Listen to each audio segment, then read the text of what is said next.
Hello, hello. Let me make sure I'm checking my volume today because last week we did a whole 3 minutes on mute, but it looks like we're showing up pretty good. Hello, and welcome to my Sunday live stream. I'm so happy to have you here, whether you're watching this live or the replay. I really do appreciate you for being here on this gray Sunday afternoon. My name is Brittany Lewis. I am a professional graphic designer, illustrator, and tarot deck enthusiast. And Sundays is the day that I spend much of the day working on my dream project, the Cosmic Gateways Tarot. Now, before we get into it, let's do just a little bit of housekeeping as we do every week. If you like this video, if you find something valuable in this video, if you just like seeing me talk a little bit from time to time, make sure you hit the thumbs up. That helps this channel quite a bit. And if you would like to support me in other ways, there are other ways to do that. One of the best ways to do it is by visiting my website, blewisarts.com, where you'll find all kinds of information on the services that I offer, as well as merchandise and all kinds of goodies to find in the shop. And without further ado, we're just going to jump right into it. We're not even going to do a whole long intro today. We are picking up right back where we left off, of course, with the Two of Wands. And I think today is going to be our last episode of the Two of Wands. So I'm going to make myself a little bit smaller, and we're going to make the screen a little bit bigger so that you guys can see what's going on. Yeah, we're just gonna pick up where we left off. Now, last Sunday I did do a little bit of work on this card, specifically with the books on the bookshelf, and I'll show you where we left off compared to where we are now. And I guess because I'm just now turning the program on, it's gonna take a little minute to load. So what you can't see is that it has the little, there it is, the bubble. Okay. All right, so where we left off was here, and it was a good solid start to the books. The bookshelf we did a little bit of work on. We didn't do too much, just laid in some flat colors. After I got off live, I did a couple of things. The first thing I did was to duplicate this layer, and layers is just literal layers of information in this file, but I did duplicate it and I desaturated everything, meaning I toned down the brightness of everything in the bookshelf, because before it was nice, it was very colorful, but I think it was a little too colorful for this picture. So I desaturated the books, and then after that, what I did was filled in some of the bookshelves, because I did not, or filled in some of the bookshelf space, because I really didn't like how empty it looked with some of the diagonal books. So I did fill that in, and I'm thinking about doing the same thing this area here that I'll circle for you, and just continue on. What I'll do today, my goal is to get as far as I can get in the live stream, primarily working more on the books, continuing to work on the bookshelf. And it says we're lost. I hope we're back. I'm getting a little bit of some technical difficulties, but I hope we're still here. Hope you guys are here with me. But I do want to do more details in the bookshelf. We'll probably work on the books themselves. And then I'm noticing some issues with my character as she is sort of up against the book. So we're going to work on that. So specifically in this area. So we want her to sort of stand out against the bookshelf so that she doesn't blend in so much. And the same thing is sort of happening with the background color and my male character's hair. So we're going to sort through some of that today. And then next week, we're going to jump into the reaction video for some of my older YouTube videos, which I'm really excited about. I'm trying to get my son to participate with me because he's an artist, and he actually really enjoys the videos. So I wanted to get him to come on and react with me, but he's a little shy. So I don't think I'll be able to get him on this time, but I'm going to keep working on it. We got a week. So let's jump right in. So again, I'm looking at these books and I'm thinking about how the books on my reference panel, and the reference panel is the panel with the photograph in it here, right? So I'm looking at all of my references for libraries and sort of taking those things into consideration. And what I'm noticing is that, of course, the bookshelves are a lot more full, and that's sort of the look that I would like to go with. So I do have two areas on this bookshelf where I have diagonals, and I don't necessarily like how that flows. So what I'm going to do is the exact same thing I did with this middle bookshelf, and I'm just going to fill it in. Right, so nothing too fancy. Again, the preliminary process is to do flats, and then after the flats, we'll add a little bit of details. And again, because this is in the background, I don't necessarily want to spend too much time worrying about titles and nothing like that. I just wanted to read as a book on the bookshelf. And so again, I'm really glad to have you guys here with me. I see we got a couple people that have joined us so far. And again, if you're watching this live or watching the replay, I really do enjoy having you here. Now, as a little bit of a disclaimer, if you hear some noise in my background, I do have, and I don't know how, I don't know how loud things are, but I do have a little heater going, and I thought about turning it off, but I'm cold, so I'm gonna keep it running. So if you do hear that, then that is what that is. Today we have some storms. It's been cold lately, and I don't really like the cold, so we're gonna do our best to keep warm, and I hope you guys are staying warm as well. So I'm just using the books that I have or the colors that I have to sort of fill in and make this somewhat straight. And what I'll do also is borrow. I'll kind of look around my canvas and I'll borrow some of the other book colors to sort of fill this in, and then we'll tighten it up. We'll vary the shape and the size of each book, and then I will come back around and we will add some subtle details. So I hope you guys had a great week this week. I don't know what I did this week. This week kind of flew by. I've been getting my days tangled up pretty bad lately.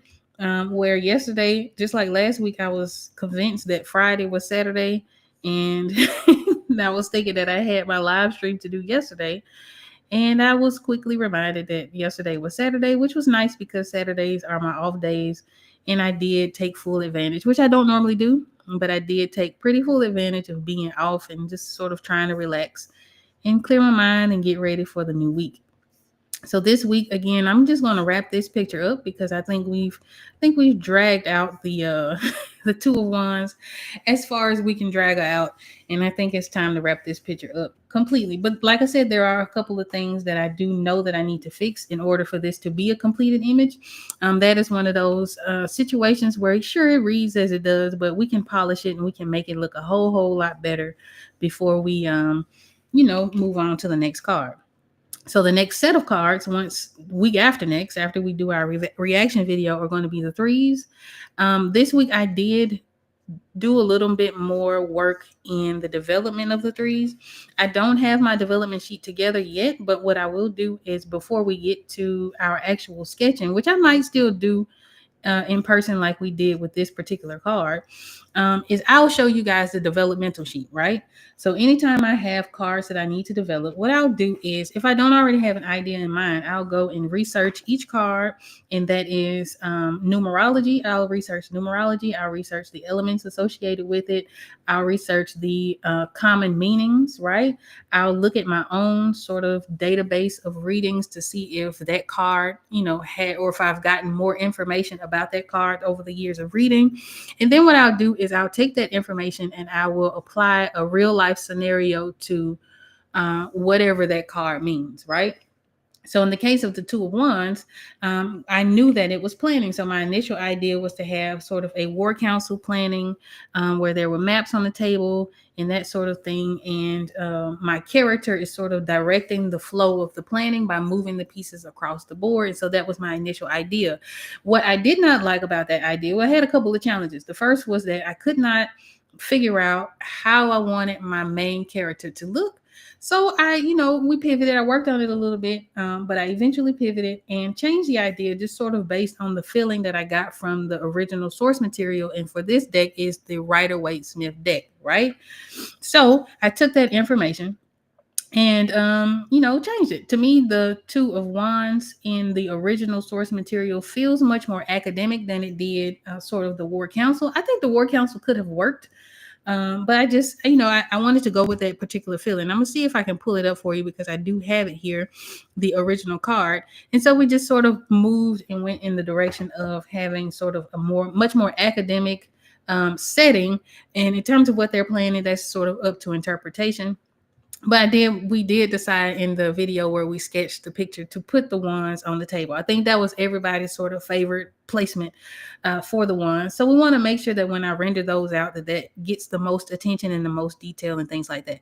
So this is the original two of wands card from the Rider-Waite-Smith deck, right?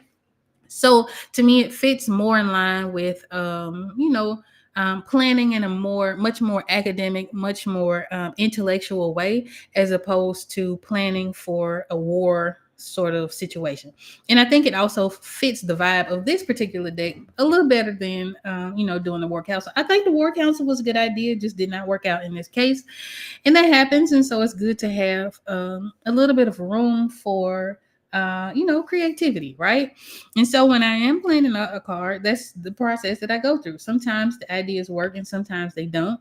When they don't, it's just keeping in mind that nothing is final and that you have to have room and give yourself space to grow and to pivot and to look at it differently. And if push comes to shove, you can always sort of do a different card, right? So with the very first card, and I tell this story quite often because I think it's a testament to sort of the resilience that I've had to have in this project, where the very first card was intended to be the chariot. But because I was just sort of, again, having a hard time articulating my idea and having a hard time figuring out how to illustrate a specific technique, so the thing that I did was I pivoted, right? So instead of the chariot, the high priestess became the chariot became the high priestess. That's sort of what happened, right? All right. So what I'll do next week, as I'm wrapping this up, and probably the week after as well, since we will be doing the reaction video, is I will continue to do the research process for the threes of the Cosmic Gateways Tarot, two of which I sort of have a bit of a basic plan for. There is some decisions that I have to make, specifically when it comes to the Three of Swords. Now, the Three of Swords is probably the most iconic, I would say, card in the deck, aside from like your deaths and all of that. But everyone has seen sort of the knives in the heart motif, right? And so my sort of decision that I have to make is whether or not I want to stick with that particular motif for this, or if I want to lean more into actual sort of interpreting what that card symbolizes and going a little bit deeper than the three knives in the heart. We'll see. I do have an idea. I think what I would like to lean into is, again, more of the storytelling element that I've sort of adapted for this deck, especially for the minor arcana cards. And so I think I'm going to sort of lean, just sort of go towards what that scenario would look like, and to channel that feeling into the cards. I don't know yet. That's sort of where I'm going with it. And I'll see if I can show you guys what that looks like. So the normal Three of Swords looks a little bit something like this. Let's see if I can pull her up.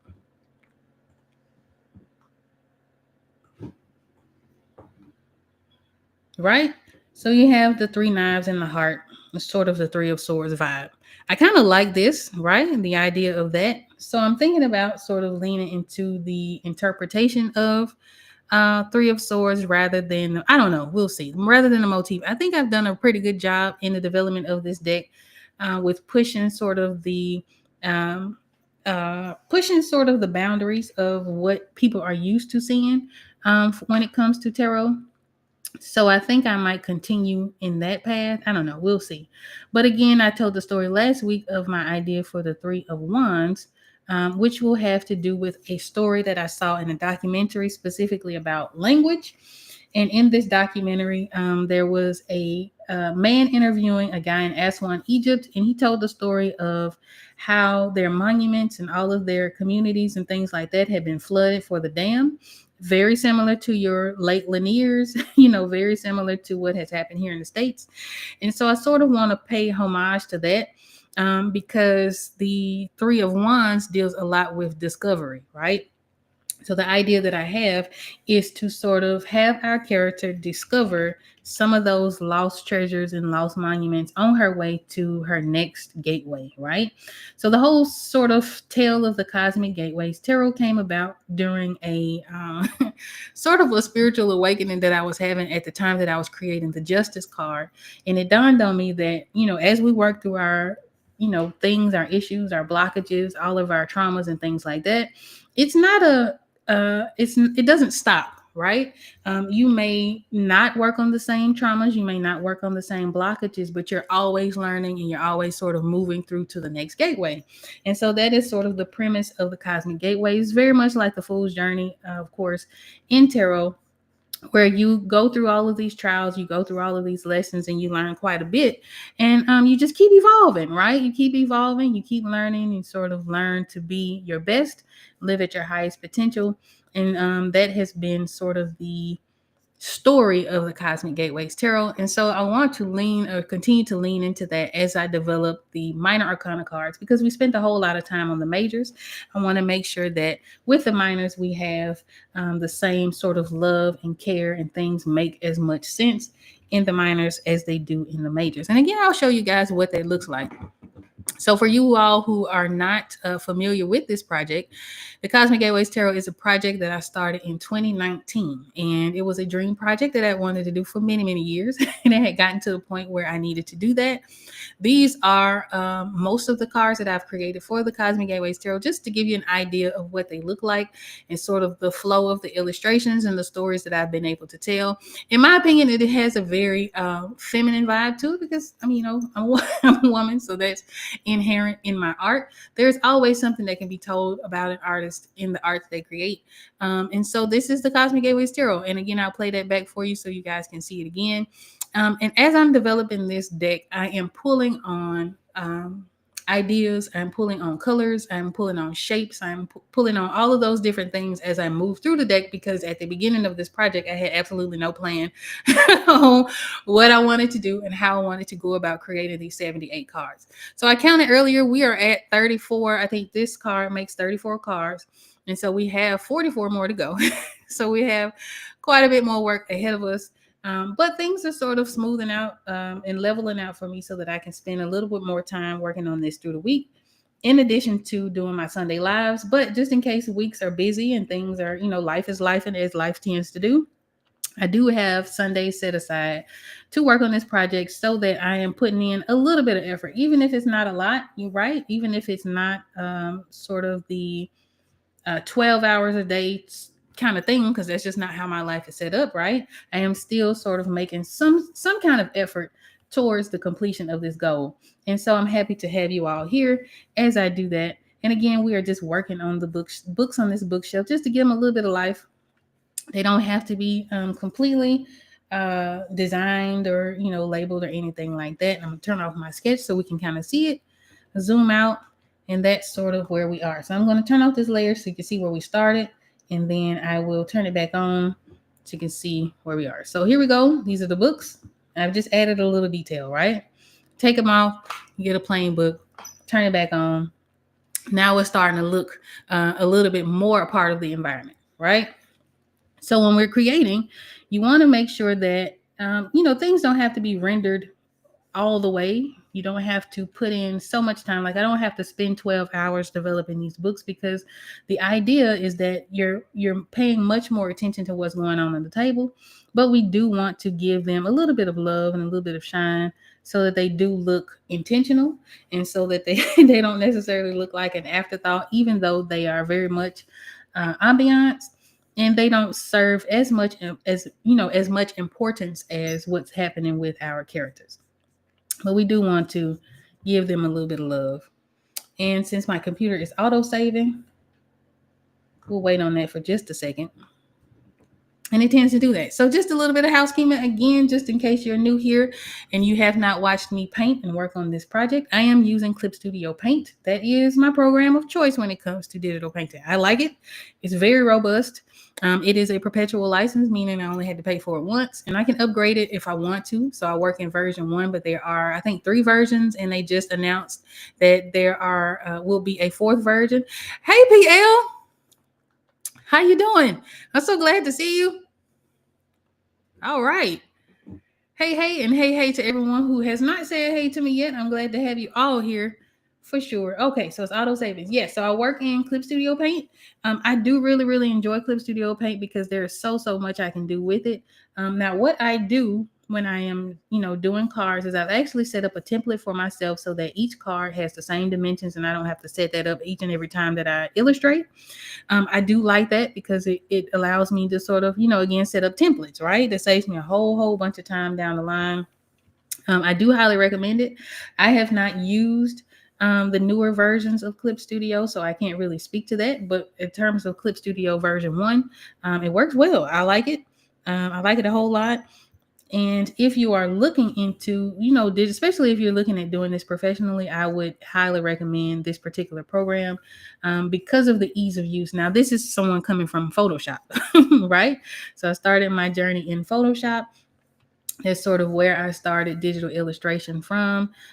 So it was a very nice and easy transition. Of course, with every new program, there are certain things that you have to learn. Some of the shortcuts were different, so you have to sort of get accustomed to that, or you can change them at your leisure.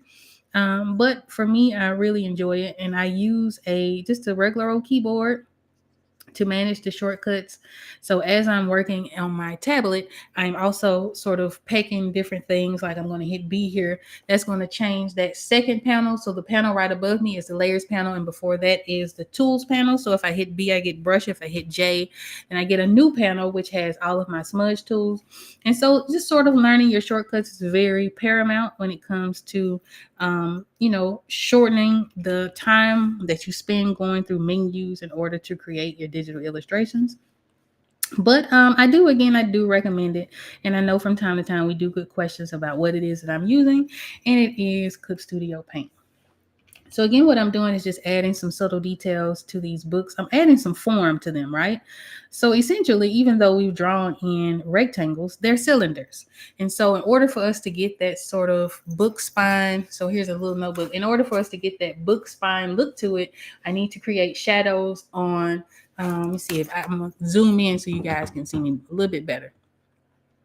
All right. So in order for me to sort of get that rounded look like we have with this particular notebook, the way that I'm approaching it is to add shadows to either side and then a highlight down the middle. Now because this is clear, it doesn't really show up as well. Let me see if I can find it. Here we go. So if I'm doing this, right, we kind of can see it. Now there is a light source over to my left so that side is a little bit more lit up. But in order to sort of create that rounded look, right, I am creating a shadow on both sides, and then I will have a highlight in the center. And that's pretty much all we need in order to make these look like books on this bookshelf. Now we do have quite a few books, so we might be here for a minute. But I do not want to worry so much about labels on the books. I don't really want to worry about all of the extensive details or anything like that. Again, this is ambiance, and I want to keep in mind that these are going to be really small cards, right? So a lot of if I was to go and write titles, and it's not really necessary, right? All right, so let's get back to our screen and get back to it. So that's what we're working on today. And again, I think this is going to be our last episode of the 2 of Wands. So next week when we come back for our reaction video, I'll be able to show you the finished product. Or maybe will I do that next week? I don't know. I'm going to do the reaction next week, but I don't know if I'll show you this next week or when we start on our new card. But in the meantime, in between time, I will be developing our threes, which I have been giving a lot more thought this week, so that we can go ahead and keep this thing moving and get these last 44 cards done. So the 2025 or 2025, I'm getting tongue-tied, will be the year of the Cosmic Gateways Tarot. So I'm really, really excited about that. I know that I have some people who have been with me on this project since the very, very beginning, which I truly, truly appreciate. And I want to send you gratitude every single week because you guys keep me sort of moving in the right direction. Because there are days when I'm not sure that I am doing sort of the right thing, right? If I should be working on something else, just based on the length of time that it's taken me to develop. But I am happy for this time to have to put into this project because I know that I'm putting my best foot forward, and I know that the end product is going to be very nice, right? So I thank each and every one of you for that. And if you're new here, thank you. I'm glad that you find something interesting in what I'm doing. I'm doing a lot of talking, and I'm getting real tongue-tied. But I appreciate you for being here. And I hope that you find something valuable. And again, if you do find something valuable in this project, in this live stream, please hit the like button. That helps me out a ton. I remember not very long ago when I would hear creators say that, my initial thought was, but why? Right? But what it does is sort of helps other people find the content as well. And we definitely want to get the word out about the Cosmic Gateways out as soon as possible so that when it launches, we can have a successful launch, right? All right. So we got our first few books done. I am hitting B a few times. Now, if I hit B in that brush channel, that tools panel right above our layers, if I hit it again, I get another set of brushes. These are my air brushes, right? And that'll change sort of at the top again, right above the layers. So 2 panels up above my head. If I hit it a third time, I'll get some decoration tools. So if I wanted to do stitches or something like that, I can use that particular panel, and I have a whole bunch of brushes in that panel. But if I hit it again, I get back to my default brushes. And I usually am only working with one or two, unless there are like foliage and things like that. Hey, Black Zetsu. Hey, happy to have you here. How you doing? Yeah, so happy to have all of you guys here. So yeah, we're just gonna make our way through this thing and finally wrap this particular card up, because I think it's time for us to do that. So I have been actually working on a traditional painting here lately, and I think it's been real interesting to go back and forth between working traditionally, and by traditionally I mean like actually on a canvas, versus on a screen. It's been a really interesting process. I've had to relearn the mechanics of painting, but I think the skill set is pretty much the same, right? Like you just have to know how to draw and things like that in order to go back and forth. What I am finding is that I take for granted the ease of undoing a mistake in digital painting, right? So with digital painting, if I make a mistake, yes, I'm laying pixels on the screen and I'm moving things around. But if I make a mistake, all I have to do is hit undo, which is Control Z if you are on a Windows computer, or I think Command Z if you're on a Mac. I'm on a Mac, but my keyboard is a Windows keyboard, so it's Control for me. But all I have to do is hit Control Z or Command Z in order for me to undo something. Or if I want to redo something, let's say I undo it by mistake and I actually really like how that happened, all I have to do is redo, right? So things are a lot easier to go back and forth with, in terms of creating images in digital work. But with traditional, what I'm finding is that if I make a mistake, I have to actually go back and paint over it or like blend it out, make sure that the mistake doesn't show through. And so it's been very fun. It has, because I haven't painted in a real long time. So it's been a really nice, fun, and relaxing sort of venture and project to take on. But I'm like, oh man, I've really been taking these digital painting shortcuts and things like that for granted. But yeah, it actually ignites the my desire to paint again, because I used to love to paint. And when we go next week to look at some of those old YouTube videos, I'll show you a lot of it was actually acrylic paintings, right? Now I just sort of lean into digital painting almost exclusively, I would say, within the last year or two. But before that, I would work primarily in three mediums. I would do acrylic paintings, and those were mostly portraits. And I've been blessed enough to be able to do a lot of sort of bereavement portraits for people, so that, if someone has like a loved one who has passed on, I get a lot of those types of projects when it comes to portraits. And so I have, generally on that channel, there were lots and lots of acrylic paintings, right? But there were also ink portraits. So in ink portraits, that's the use of India ink, and they would be black and white ink portraits. And so there's tons of those. We'll look at some of that and sort of compare the techniques from medium to medium. So I think that'll be a whole lot of fun. Now, when I looked at my video count, it said like 107, but I know a good chunk of that is digital. And earlier this year, I was doing a lot of videos for people who are interested in hiring a graphic designer and illustrator. So if that is you, I would highly recommend checking out those videos. But we'll look at some of those old art videos, and I'll show you what that looks like. Let me show you real quick, because I have a lot. I have a lot, and they span back over about 11 years or so. I think I started in 2013, this channel. And what I did was I burned myself out. So I would paint and try to paint something every week. And then from there, I sort of got tired of doing that. And I would move to, every so often. And until I got tired of doing that. And, we just go as we can, right? So I do have a few shorts, but I do want to show you guys the videos that we have, and we'll go from oldest to newest. and we'll look at them. So, yeah, 2011, or not 2011, 11 years ago. So 2013 is when I started this channel. And so most of this is acrylic paintings. And then I started to experiment with ink. And of course, we go into digital. So there are some digital paintings and things like that as well. So I've tasked my family to pick about 10 videos for us to look at. Now, I don't know if we're going to look at all 10 videos. We'll see. But I did task them to pick 10 videos for me to look at. Now, if you are watching this live or the replay and there is a video that you see in this list that you want me to show, please let me know so that I can do that as well. I do have an art haul. Like, I want to show you all these things because I think there's going to be some relevance in it down the line. Now, I did an art haul in 2016 because I won an art award and I had gotten like a gift card to buy all these supplies. And at the time, again, I was doing a lot of painting, a lot of India ink. So, like, that was like hitting the jackpot, right?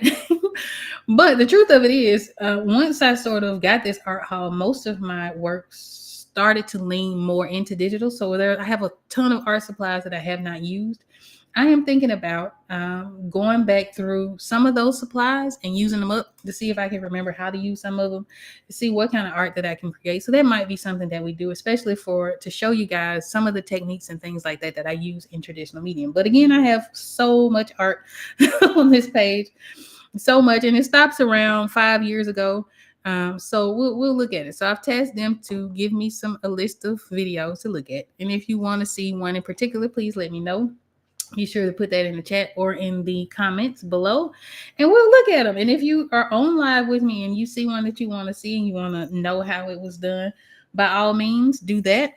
What ended up happening was, as I was inviting my son to look at these videos with me, we were looking at some of the ones that I don't necessarily like as well, but he likes them, right?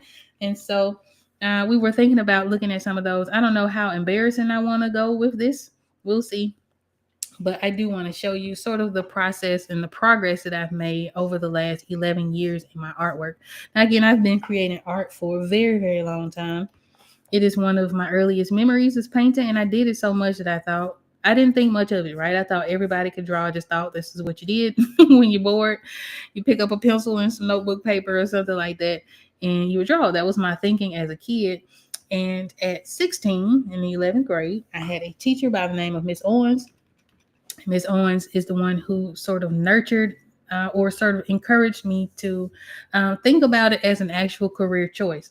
Now, again, with that, there was the idea that as an artist, you can't, you may not do well just selling art. So there was a push for me to go into graphic design. That's pretty much how I got into graphic design. I was designing banners when I was really young. I did my first website when I was 12. So there was, some sort of, I didn't mean to do that. There was a little bit of familiarity in graphic design. But if I had to, go back and pick, I probably would have spent those years developing more in illustration, which I did do a fairly well job in, because what I would do is I would actually take classes and things I was interested in, right? So my idea was, okay, well, we're here to study graphic design. It seems like illustration is what I love to do, and it makes sense to have that in sort of as a school, as a skill set. And so I would take painting classes, I would take graphic design classes. I wanted to take photography, but I think by the time I left school, I was just was just ready to go. But I was fortunate enough to have worked as a graphic designer in a commercial business, in corporate for a long time. So I have the skills, right? But if I had to pick between the two, I would definitely pick illustration over design. Now, what I do like, and what I do, I would count myself lucky in being able to do, is that a lot of the times when I have design projects to do, I get to incorporate illustration into those projects. And so that's always really, really nice, right?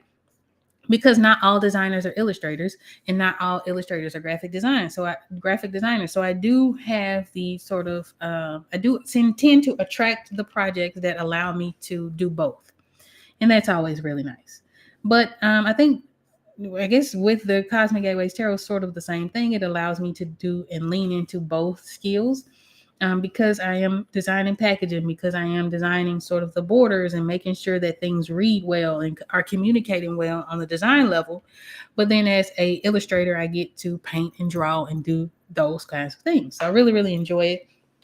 I enjoy both, but I do much more enjoy drawing and being able to do that as well. But if I can get a design project that allows me to do both, that's always a win-win. I remember last year I had a book cover for Miss Jarrell Hamilton. She wrote The Divine Feminine Essence, which is available on Amazon, and I was able to, integrate both mediums. Right, I was able to both design her cover with the correct text and the layout and all of that. I was also able to draw and illustrate flowers and incorporate those things into her book cover, and it's probably one of my favorite projects. Now, looking back on it, of course, with all art, in retrospect, there's always going to be some mistakes. So I always sort of see the mistakes. But just like these videos that we'll be looking at next week, that was the best that I could do at that time. Of course, I'm a lot better over the last year, developed quite a lot in that arena. So, we just keep moving. But that is probably my favorite project of last year. And I actually have an article on my website where I show my top 5 projects of 2023. And I'll show you guys a little bit of what that looks like. So I had last year was probably the busiest year I've had in design and illustration to date, right? So I got my first comic book credit. I got did a food truck logo. I did, all kinds of things. All kinds of books. So if you go to my website, there is a tab on the website that says blog. And in this tab, you'll find all kinds of articles and things like that. But there is one specifically about my top projects of 2023. Here we go. And I'll show you what some of those look like, right? Because I'm really proud of these. Now, of course, number 5 was my very first comic book credit, Gage Boson. Even with that, like there was a lot of learning involved in this particular project, but I liked it. I had so much fun. I think in retrospect, if I was to go, or in hindsight, if I was to go back and do this, there are quite a few things that I would do differently and have been doing differently as I get similar projects and things like that. There were lots of things that could have gone much smoother, right? But for my first credit, I think I did pretty good. I really enjoyed that book. One of my other favorite projects was a portrait that I did for Miss Leah. That's the lady holding up the picture, where we painted the portrait and then had it framed and everything for her. And she actually gifted me with a peace lily, which you guys can't see in the frame. It's above on the top of my bookshelf, but I love that. This is probably my favorite portraits that I did last year for sure. Another project that I did and loved a lot was the Alpha Sync Academy logo package. Now, this branding package consisted of 3 logos. This was probably my favorite of the 3, but they were just variations of this. There was the logo type. Of course, they had the type only sort of situation. This is their secondary logo. These were the kindest clients that I've ever had. This was so smooth. It was like the dream sort of project. There was some changes, of course, as projects tend to have, right? But essentially what happens is when I am contracted to do sort of a logo package, let's go there, right? What they'll do is pick a tier, and then based on that tier, I will provide a certain number of design options as well as a certain number of revisions, and then from that they'll get whatever the rendered, outcome is, the deliverables. And so with this, normally what will happen is I'll have a consultation with the client. And then when that consultation is over, I'll take that information, once they've gone through the contracts and all that, I'll take that information and I'll interpret that information into a sketch design. Now, normally, because this is sort of the thing that happens, we'll have revisions and things like that. I don't always hit it smack on the nose, each and every time that I design a logo. But in this case, I got really close, right? I gave them some designs and this was the one that they went with. I was so happy that they did. We were able to incorporate some of the stock symbols and things like that into their logo. It just came out really well. I liked them. They were so nice. They were so kind. Another logo branding package that I did was a food truck in Los Angeles that was from Memphis with Love. I always love to see These people here shining. All of my clients, I love to see my clients shine. But there was something so satisfying about seeing their food truck roll out and the art that I had created for them on their food truck. Now, this is one of 3 logos that they purchased from me, and they were all different, but they all said "From Memphis with Love." This was my favorite. And this is the one that they utilized the most. So I'm so proud of them. That was definitely the number one project of 2023 last year.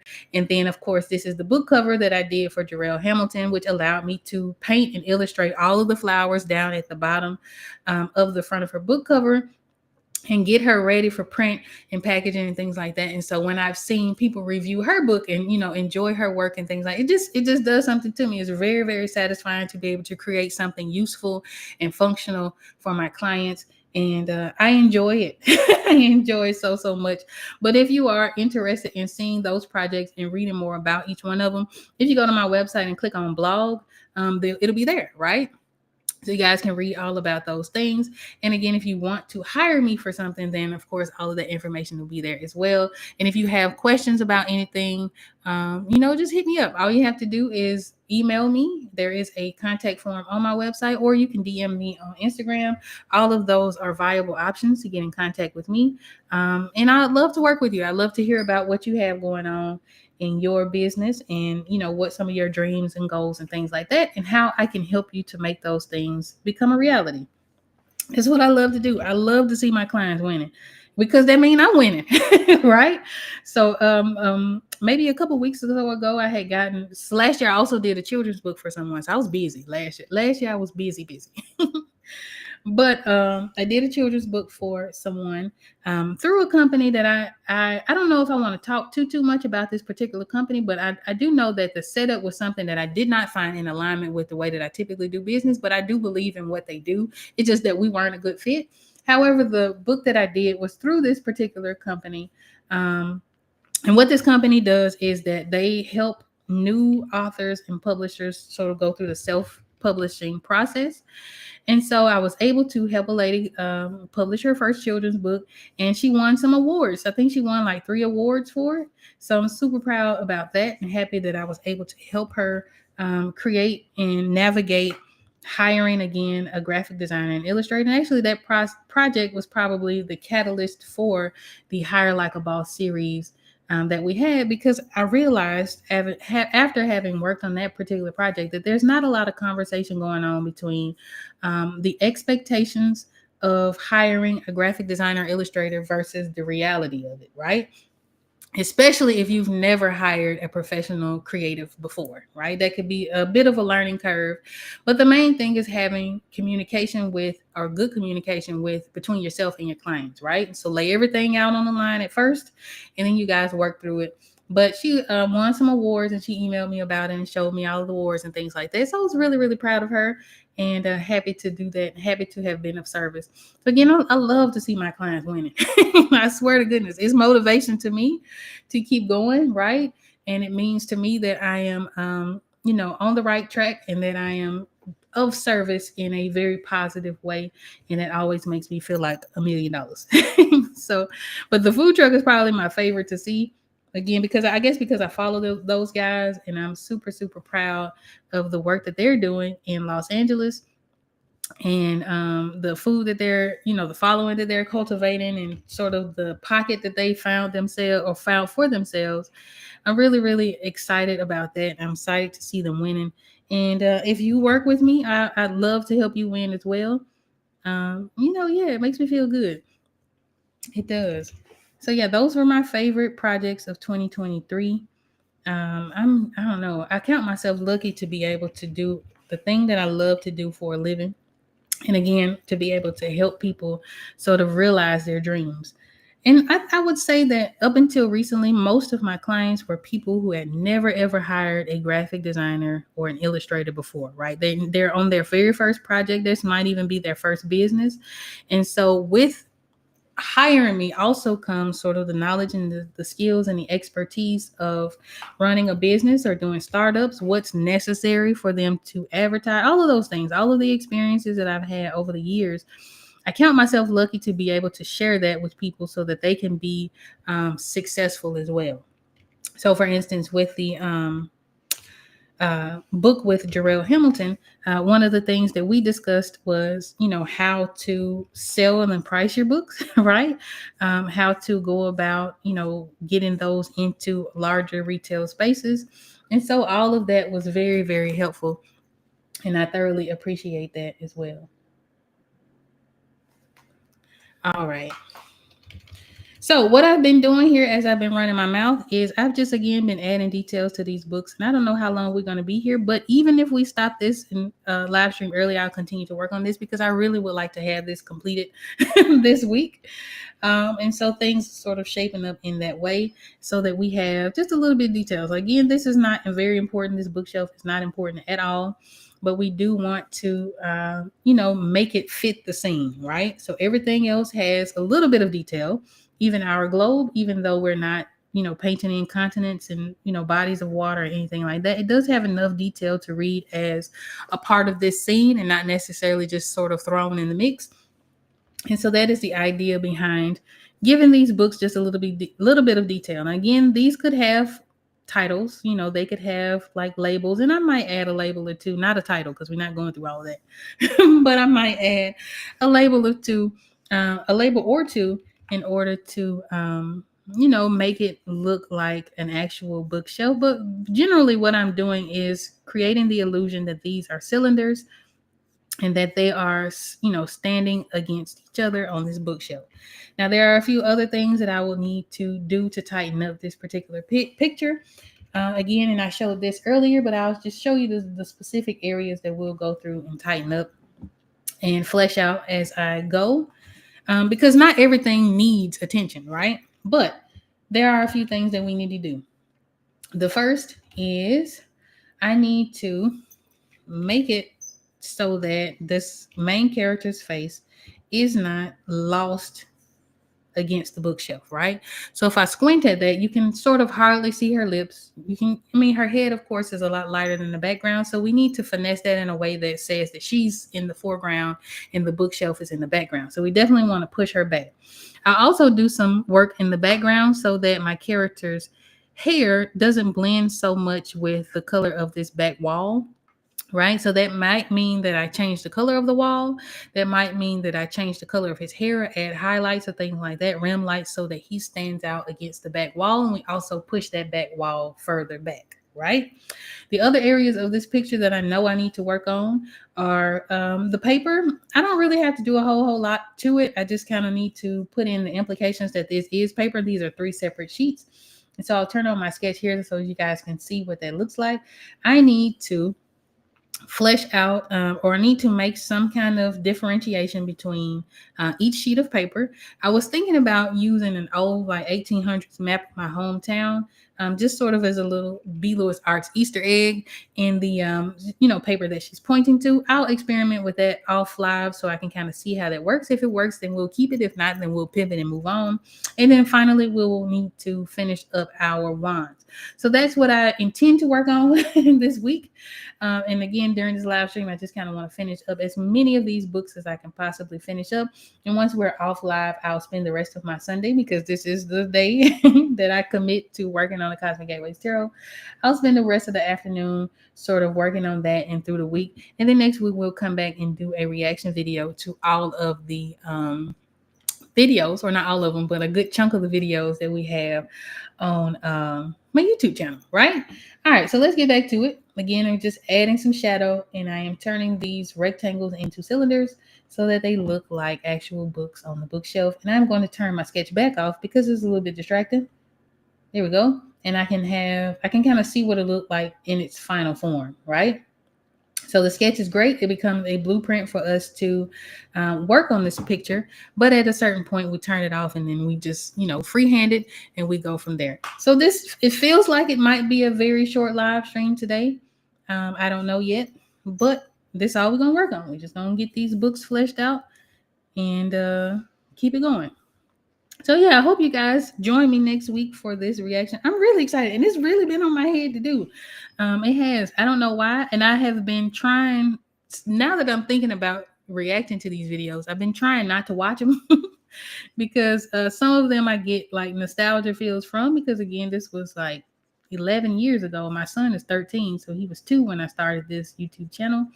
And some of that reminds me of that time when I had a little fella running around, and I usually used to play them.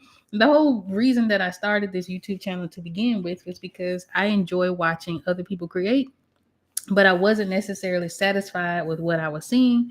And so what I did was I made what I wanted to see, right? I did the videos that I wanted to see. And early on, it really got some good traction. Most of the videos are over like 1,000 views or so. And for whatever reason, the algorithms change and the audiences change and all of that, where it kind of died down a little bit. But I still was doing it because I enjoyed it, right? So it wasn't necessarily about getting the views. It wasn't necessarily about building an audience, but it was a lot about making sure that I was creating what I wanted to see. That is sort of how I operate as a creator. I know a lot of times we wait, on society to sort of catch up with our dreams and desires. When in actuality, sometimes it's us that need to put the work in and need to be creative. And it's us that have to or has to, do the thing we want to see. So in this case, in this book, I think I'm going to leave it flat. I think what I'm going to do is I'm not going to add a whole lot, but a highlight, and I'm going to see what that looks like. And that'll add a variety to the way that our books look. But yeah, sometimes it's going to be us that does this. I remember speaking a long time ago. Me and my stepmom was having a conversation, and she was like, "Well, I don't understand why people in your generation don't want to do anything." And I was like, "Well, because everything's being done really quickly, right? So sometimes there's no real desire for change because things are changing so fast. But sometimes you just want to see something, right? And if you're that wants to see something done, if you have a goal in mind, if you have sort of an idea that, or if you find a void somewhere that needs to be filled, sometimes it's going to take you to do it. And that's just sort of how it goes, right? And so with me, in the spiritual imagery space, there's still a huge void. Even with this project, there's still quite a bit of work that needs to be done in terms of creating works that represent a larger audience, right? That are being published by, whether it's being published by larger companies or by indie companies, right? There just needs to be different voices heard. And it's going to take those different voices to actually create the stuff that, that needs to be seen. Because we're not anomalies. If you have something that you're interested in, chances are there are other people who are also interested in it, and you just have to be the one to create it, right? You have to be the one to create your own community. You have to be the one to create the own music that you want to hear, right? So if you're not hearing anything out on the radio and you got the ability to create music, make the music that you want to hear, right? Or support the people that do make the music that's to what you want to hear, and then get involved in that way, right? So for me, again, because I did not see what I wanted to see in the spiritual imagery space, I was like, well, forget it. It's just gonna have to be me, right? And since I started this project, because again, I've been working on this since 2019, there have been lots and lots of progress in that arena, but there is still such a huge void, right? And so I know sometimes you are sometimes you can find yourself sort of working on something and you see someone else do something similar. And sometimes our ego gets in the way. You could be like, well, that's, competition. I was doing it first. Don't look at it as competition. Look at it as inspiration, right? So anytime I see somebody winning, doing something that I want to do, there's inspiration to me. That means that I can also do it as well. So you have to sort of change your perspective of that. And again, most people that have tarot decks have more than one, right? I know, speaking for myself, I got a collection of about 20. I'm waiting on one to come in now. The Fable Maker is one that we spoke about a few weeks ago that's having some logistical issues. I've been waiting on that one for the longest, and I make a very deliberate effort to support other artists and to support projects that I believe in. And so you have to sort of do the same thing. Just look at it as, okay, I like how they did that. I think I could do something, not even to say you biting or anything like that, but if you want to do something similar, just use it as inspiration, right? So if this person has sold however many thousands of units, that means that the possibility of me being able to do the same thing is real, right? It's a real possibility that I could do the exact same thing. And that's sort of how you have to look at it. But even if you don't have people around you who are doing what it is that you want to do, right? Even if you've never seen it done before, we walk around with the world in our pockets every single day, right? So you have access to communities, you have access to conversations outside of your normal sort of the people that are in your immediate vicinity. So go out there and find your people, right? So for me, I would love to find other people who are creating decks and, doing illustrations that are doing something different and very authentic to who they are. I love having those types of conversations. So like the live stream that we did with IJ Richardson, a few months ago. That was such an awesome conversation, even though our medium was different, even though that's an oracle deck and I'm doing a tarot deck. All of that information to me and all the whole conversation was just a beautiful time, because here is someone else who's also doing their work, right? They're also sort of being authentically themselves, and they are spreading the message of whatever it is they want to spread. And I think sometimes you just have to find that niche and find those people around you, or maybe not around you, just find them people in general, right? So it takes us to do it, and you just got to believe that you are able to do it. So someone can believe in you, and I can believe in somebody all day long, and I can see all of the potential in this person, and I can say, you are a winner, and speak all this life into someone. But if they don't believe it in themselves, then nothing's going to get done. You have to believe in yourself, right? All right. So I think that's about all I got to say today. I am going to continue to work on this live stream today. It's been a short one. And that's usually how I go. When I run out of stuff to talk about, it's like, all right, it's time to wrap it up. So I do appreciate you all for being here, whether you're watching this live or the replay. I'm going to, again, continue to work on this bookshelf, and I'll probably work on this for the next few hours off of live. One of these days, what I'll do is when I run out of stuff to talk about, maybe I'll just play some music and you guys can watch me paint, and I'll mute the mic, and we just have a real nice chill time painting and things like that. But in the future, we'll do that. But until next time, I do want to show you again, if you are loving this stream, and if you want to see more of these streams, please do me the huge favor of hitting the like button. That lets YouTube know that you appreciate this content and want to see more of it, and you think other people would like to see it as well. Another way for you to support myself as well as this channel is by visiting my website, blewisarts.com. And again, all of this stuff will be linked in the description, so that if this is something that you enjoy, if you want to work with me, if you want to purchase something from my shop, all of that will be found on my website, blewisarts.com.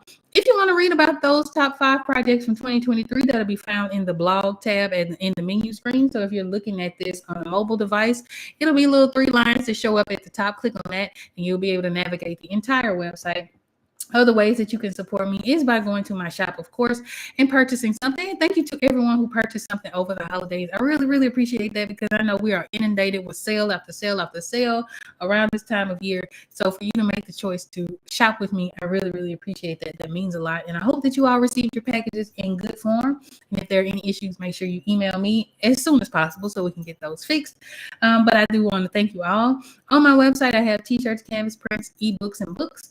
I also have poster prints and things like that. Most of that is laid out here on the main shop page, but in terms of our posters and our canvas prints, because there are so many of them, if you want to see more, you just hit see more, right? You get to see the whole catalog. Same with our canvas prints. Just hit see more. Canvas prints are beautiful because they are made to order, meaning when you order them, we push those through to our manufacturer, and we create those. Those are available framed and unframed, right? So I have them all illustrated here as framed. So if we click on the strength card, for instance, you do have the ability to order these framed or unframed, and they are ready to go as soon as they arrive at your door, and they come packaged really, really nicely. The sizes range from 12 by 18 to a 24 by 36. And hopefully my internet, because it's storming, so I'm hoping this internet comes through. Come on. Here we go. So we do have our strength card as an example. Again, the frame options are black and a natural wood, because some people like the natural wood, and black to me looks the best. But also, you can also purchase that unframed, and this is sort of what the 24 by 36 looks like. And those range again from 12 by 18 to 24 by 36.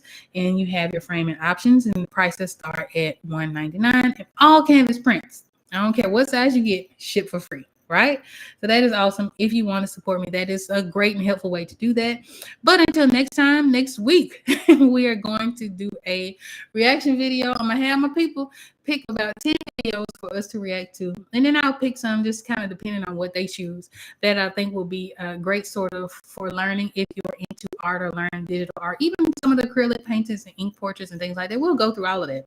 But we'll do that next week, and I'll be able to show you guys the final image for the Two of Wands card finally, so we can move on to our threes.